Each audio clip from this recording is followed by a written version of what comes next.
Hey, this is Dave from metalepidemic.com. Thank you for checking out our YouTube video. Please feel free to hit the subscribe button below if you like this type of content, and we hope you enjoy the review.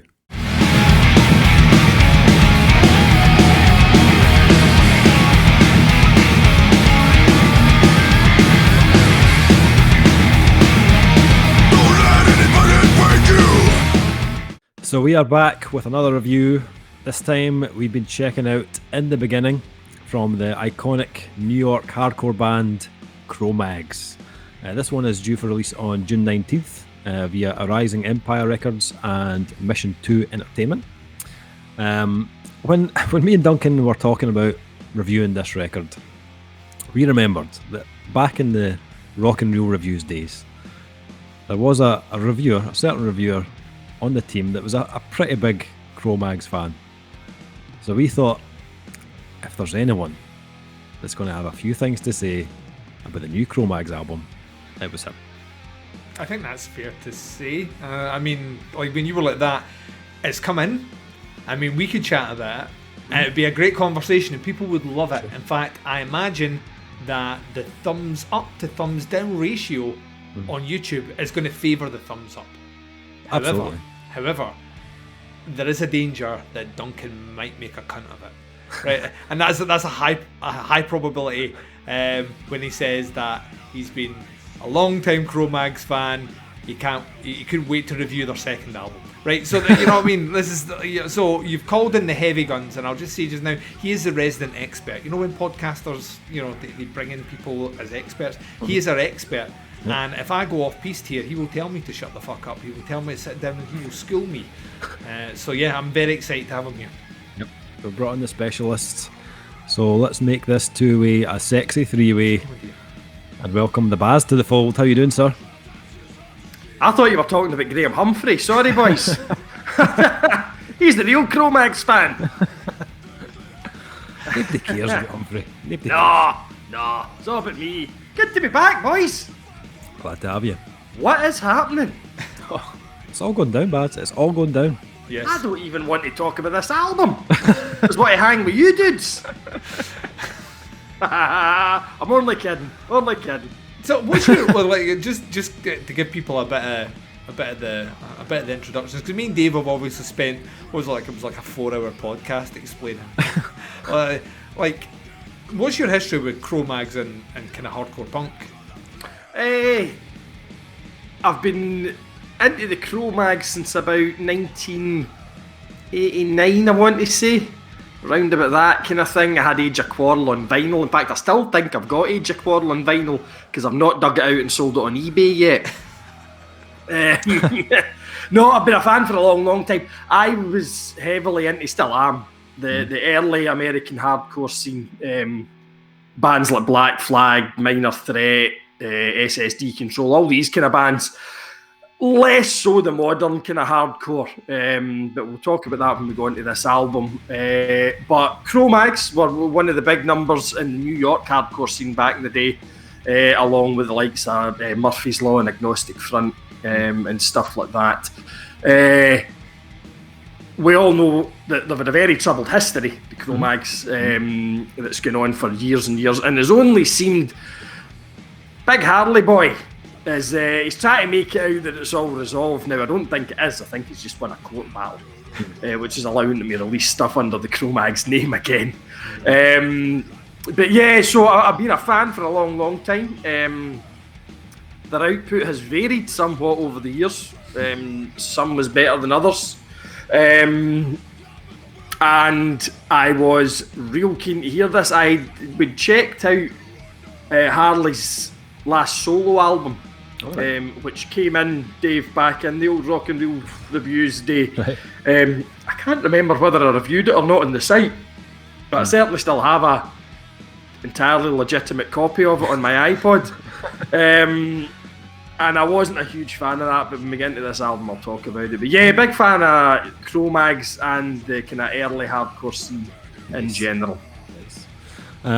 Well, this new album contains 13 songs. 3 of which were released as an EP earlier this year. But when Harley was asked why now, he said Lemmy told him in a dream Yep. Take it back, mate. It's yours. You started it. Yep. If that's not a good enough reason to do this, then I don't know what is, Baz. I don't know what is. Me neither. Or is it just a hideous cashing in on a dead man?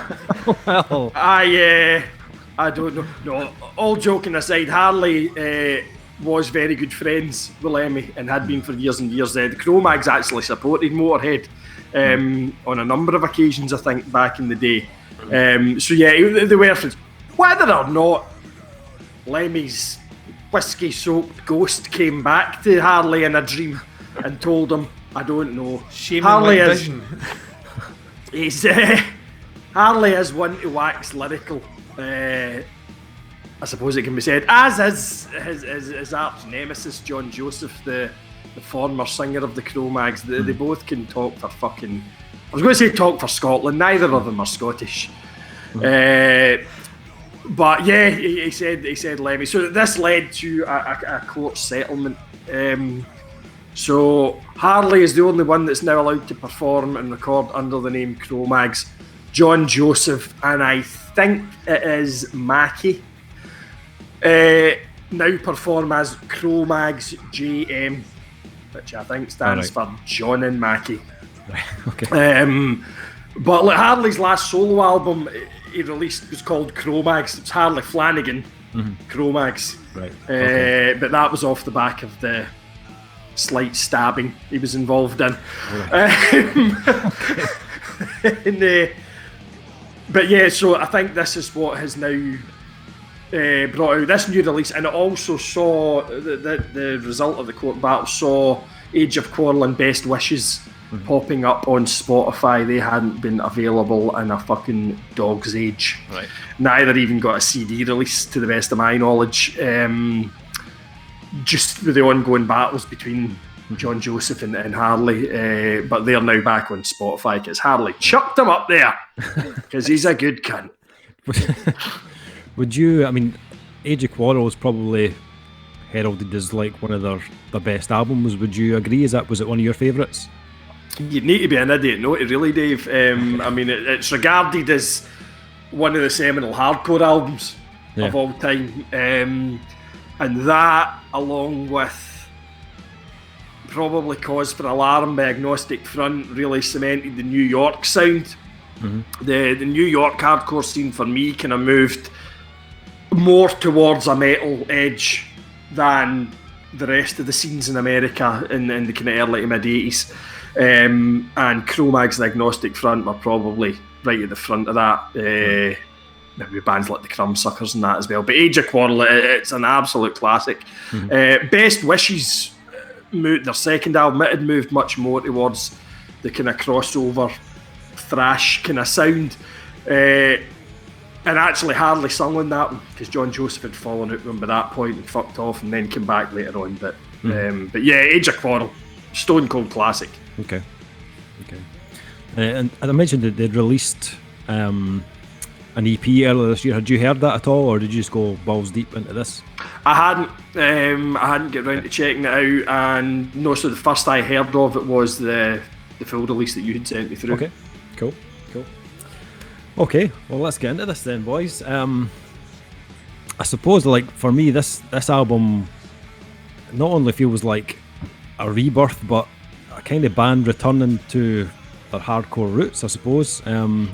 It's probably more in line with, like, the sound and attitude of, like, Agnostic Front or Sick of It All, Propane as well. It's gritty New York hardcore at its finest. It's full of energy, start to finish. The first track on the album, Don't Give In, like from the first few bars, I was pretty much sold, to be honest, from the first few bars of the first track. I was like transported back to like early 90s, like back to a time where like Propane were just kind of arriving on the scene, and that opening riff on that track took me right back to that era, and I automatically started thinking about albums like Foul Taste of Freedom or The Truth Hurts. But what I loved about this track and this album, to be honest, is it kind of took the spirit of that time and brought it into the kind of the here and now, I suppose. I don't know if you guys agree with that or if I'm just talking shite. No, I thought there was, as the resident non-expert on the Cro-Mags, in complete contrast to Baz, I didn't realise that, what was it, a slight stabbing incident that you said. I mean, it was a wonderful way with words. So, I am, we've spoken about this before, probably not in recordings, but when we first met, me and Dave, I was kind of coming into like the kind of the beginning of the kind of upsurgence of bands like Machine Head, and you know that just like Sepultura, just before Sepultura are releasing Roots, and you know that sort of stuff that I'd never really listened to, any of that hardcore stuff. And I remember it was Propane, I'm sure it was Propane that you gave me back in the day. You started like giving me like just little bits and bobs to check out, and I always liked it, but I always kind of felt like weirdly it wasn't as it was like really really aggressive, but wasn't as heavy. But there was always that kind of sense of like there was always a message or positivity for the most part in there, or like genuinely speaking a bit like some sort of injustice from the off of this album from the very beginning.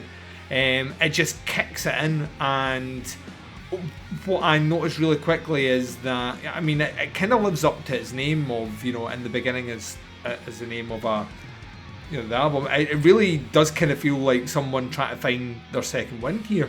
I mean, I just like the production's got a kind of throwback feel, which I think totally fits it, but you know, not to the detriment of any of the some of that 90s stuff. You could lose the bass completely.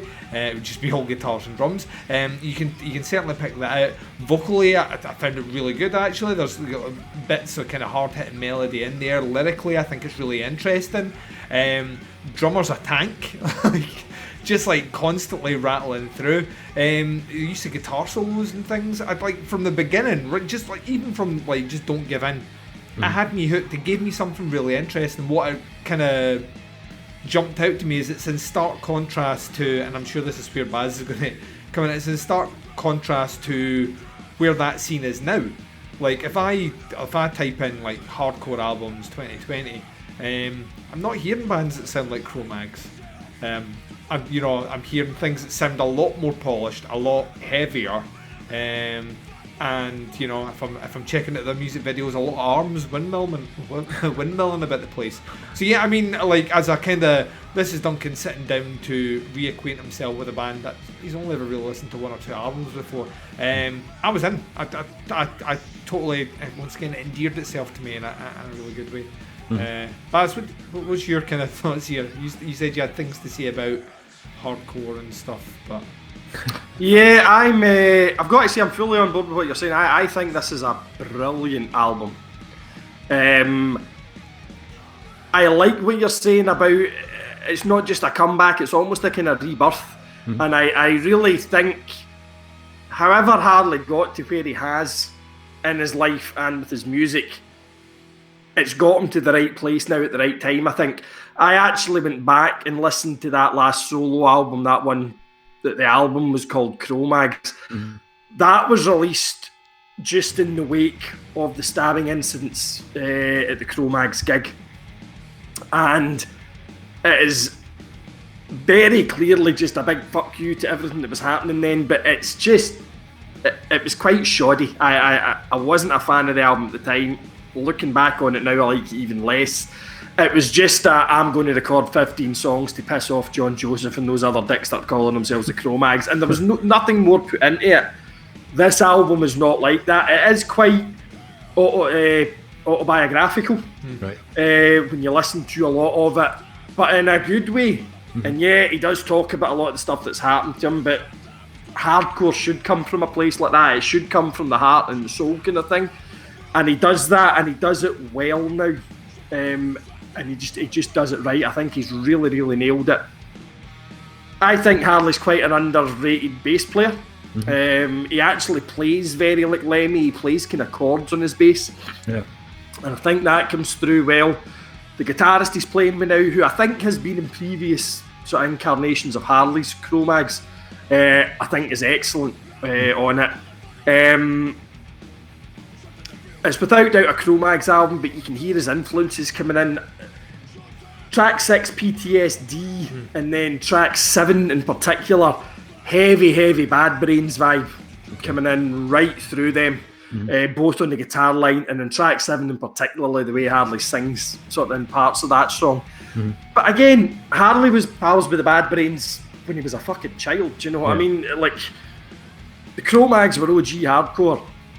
Harley Flanagan was OG fucking OG. he was there when he was a kid. Yeah. There's photos of him with fucking Warhol, with The Clash, with Blondie, with all these guys. You know, he literally grew up in that early New York punk scene, and he was there right through it. He was fucking blood and teeth in the pits and CBGBs and that in the early 80s, and he's come out the other end of it. I think this album is a phenomenal return to form for him. And if you ask me truthfully, having followed both kind of guys, Harley is Cro-Mags for me. Yeah. John Joseph's a fucking mouthpiece these days. He's just angling to get a fucking cooking show to bore the shit out of everybody with his veganism. And I have nothing against vegans. That's not true. I don't like vegans. But he just annoys me. So yeah, I love this album, and I'm happy for Harley because he has been through a lot of shit, a lot of which he brought on himself. But he's come out the other side of that, and he is doing what he does best now, and it's pumping out serious hardcore, and I'm loving it. Yeah, I totally agree. I felt like tracks like Drag You Under sounded like completely vicious, but I also love the fact that they knew when to kind of rein it in a bit as well, just kind of rein in that ferocity a little bit. Tracks like No One's Victim or 2 Hours, they've just got a kind of like heavy groove to them, which was awesome. And most of the tracks on this album, like, they don't edge over 3 minutes. So it hits you hard. Each track just hits you fast, and Harley Flanagan sounds incredible on this record. It reminded me how much I prefer him as a vocalist to John Joseph. He just sounds totally pissed off. The only kind of longish track on the album is Between Wars, which is like, it's almost 6 minutes, and it's completely that the instrumental, Dave? Yeah, the instrumental one. Kind of more like mid-paced track, but it's got lots of kind of like ominous layers, and it's very atmospheric. It sounded like there might be some strings and stuff in there as well. But I really enjoyed the kind of tone of that track, and I like the fact they kind of threw in that little curveball as well. It set up the last 2 tracks on the album very well. Thoroughly enjoyed this, and it's really easy to listen as well. It's one you can just throw on and just listen to it again and again. Really good album. It's hard to say whether in years to come if this will be like held in as high regard as Age of Quarrel, but personally I think In the Beginning is one of the best things they've done, and I can see myself like going back to this album a lot throughout the year.